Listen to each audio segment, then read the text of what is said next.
So what makes you qualified for winning the prize of studying Bigfoot? Well, every culture has its own unique pattern which determines the fundamental personality characteristics of its members. I like to call this pattern the culture configuration. Ding! Because each culture has its own culture configuration, the only way to look at the culture from its perspective is by observing it. Now, the culture configuration of the Bigfoot can be seen if I was allowed to observe the dominant personality characteristics of its members. Once the personality traits specific to its cultures are determined, we can get a peek into its culture. After all, culture is personality.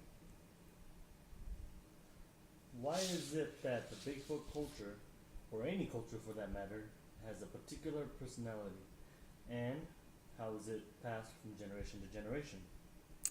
Ah, it's not important to my finding.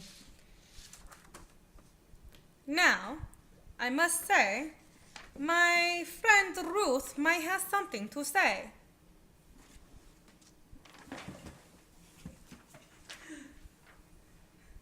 Okay, Ruth.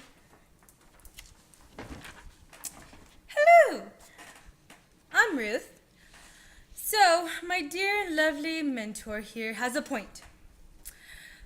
What is important here is that she is correct. Each culture does have a culture configuration that determines the personality of its members. But we have to find out what causes this configuration. And I am certain that it relates to biological or culture factors.